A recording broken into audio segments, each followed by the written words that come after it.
ভারত তৈরি করেছে এমন এক দুর্লভ প্রযুক্তি যেটার আর কোথাও পাওয়া যাবে না বিকল্প। এখন গোটা বিশ্বের প্লাস্টিক চোখের পলকেই হয়ে যাবে শেষ। ভারতের এই প্রযুক্তিকে পাওয়ার জন্য নিচু হতে বাধ্য হয়েছে জাপান। এখন দূষণ পুরো গোড়া থেকেই হয়ে যাবে শেষ।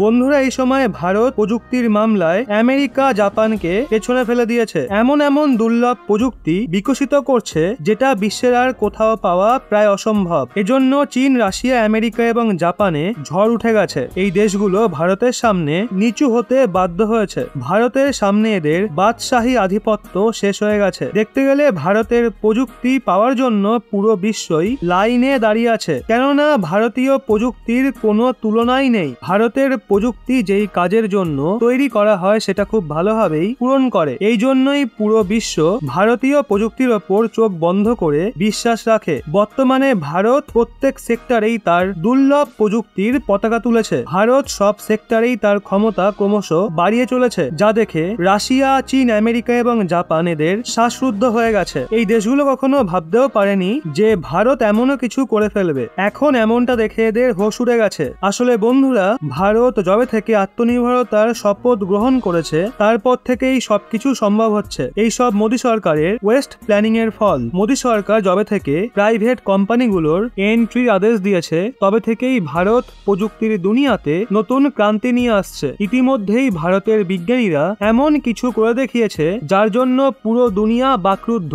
এমন এক দুর্লভ প্রযুক্তি বিকশিত করে ফেলেছে যেটা পুরো বিশ্বকেই পুনর্জন্ম দেবে। পরবর্তীকালে যদি পৃথিবীকে দূষণের হাত থেকে বাঁচাতে হয় তাহলে ভারতের এই প্রযুক্তির প্রয়োজন অবশ্যই পড়বে। এই জন্য আমেরিকা, রাশিয়া, চীন এবং জাপান ভারতের এই টেকনিককে পাওয়ার জন্য সবকিছু করতেই রাজি হয়ে গেছে। এই প্রযুক্তির পরিবর্তে ভারত যা ইচ্ছা ডিমান্ড করতে পারবে, কারণ এই টেকনিক এখনো পর্যন্ত ভারত ছাড়া কেউ বিকশিত করতে পারেনি। আসলে বন্ধুরা, এই টেকনিক পুরো বিশ্বের প্লাস্টিক বর্জ্য পদার্থকে চোখের পলকেই খেয়ে ফেলবে। চিরদিনের জন্য এর অস্তিত্বই নিশ্চিহ্ন করে দেবে। এই প্রযুক্তি পুরো বিশ্বের জন্যই বরদান হবে। যেমনটা আমরা সবাই জানি, পুরো বিশ্ব প্লাস্টিক বর্জ্য পদার্থের কারণে বিপদে পড়েছে, কারণ প্লাস্টিকের ব্যবহার আগের তুলনায় আরো অনেক বেশি পরিমাণে হয়ে গেছে। যেইভাবে টেকনোলজির উন্নতি হচ্ছে ঠিক সেইভাবে স্মার্টফোন থেকে শুরু করে ল্যাপটপের মতো ইলেকট্রনিক গ্যাজেট তৈরি করা হচ্ছে। নতুন টেকনোলজি আসার পরে আমরা পুরনো গ্যাজেটকে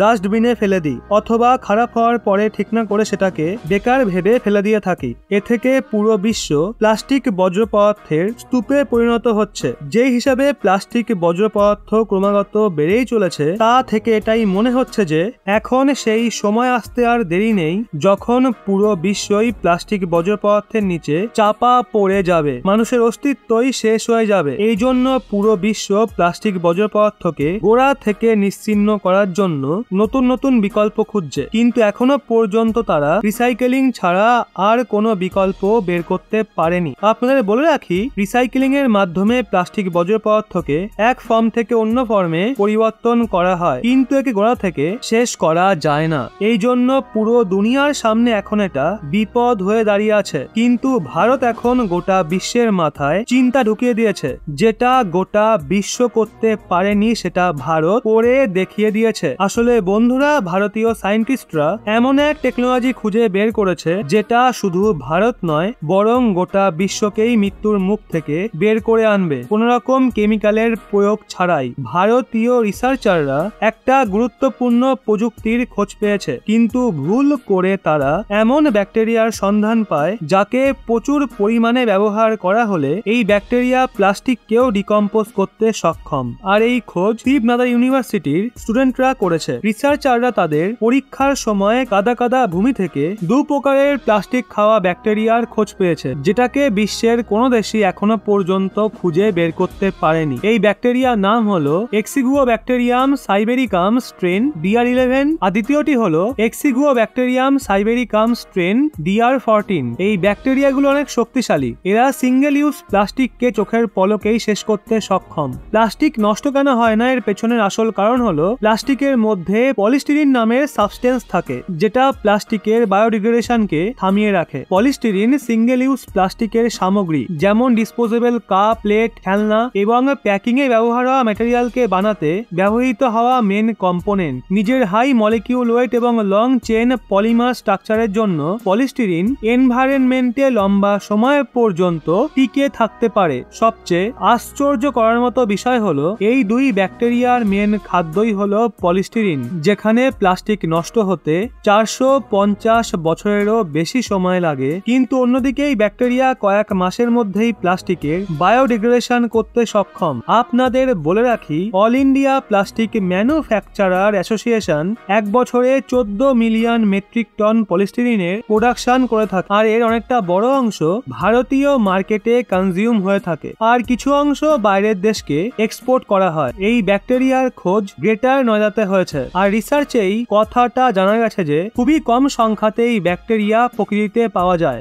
যদি এক জায়গায় ব্যাকটেরিয়ার সংখ্যাকে অনেক গুণ বাড়িয়ে দেওয়া হয়, তাহলে প্লাস্টিকের বায়োডিগ্রেডেশন অনেক গুণ বেড়ে যাবে। ভারত সরকার সিঙ্গেল ইউজ প্লাস্টিককে কিছুদিন আগেই ব্যান করে দিয়েছিল, কিন্তু এর প্রভাব বেশি লক্ষ্য করা যায়নি। আজও সিঙ্গেল ইউজ প্লাস্টিকের ব্যবহার ক্রমাগতই মার্কেটে করা হচ্ছে। সরকার পলিসি এবং নিয়ম তো তৈরি করে দেয়, কিন্তু সেই নিয়ম সঠিকভাবে পালন হচ্ছে কিনা সেটার দিকে আর লক্ষ্য থাকে না। যদি গ্রাউন্ড লেভেলের যথার্থতা ভালোভাবে দেখা হয়, তাহলে একে থামানো যেতে পারে। সায়েন্টিস্টরা সরকার এবং দেশকে তার টেকনোলজি দিতে পারে, কিন্তু এর ঠিক বা ভুল ব্যবহার করা সাধারণ মানুষ এবং সরকারের হাতেই রয়েছে। যেই সায়েন্টিস্ট আজ ভারতের নাম উজ্জ্বল করেছে, তিনি শিবনাথ ইউনিভার্সিটির অ্যাসোসিয়েট প্রফেসর, আর এনার নাম হলো ডক্টর রিচা প্রিয়দর্শিনী। বন্ধুরা, পুরো দুনিয়ার প্লাস্টিক বর্জ্য পদার্থকে শেষ করা যাবে রিসাইকেলিং এর দামি দামি মেশিন লাগানোর প্রয়োজন পড়বে না। ভারত অন্য দেশকে প্রযুক্তি দিয়ে মোটা ইনকাম করতে পারবে। ভারতের ইকোনমি পুরো হিন্দুস্তানে দ্রুত গতিতে বাড়বে। তো বন্ধুরা,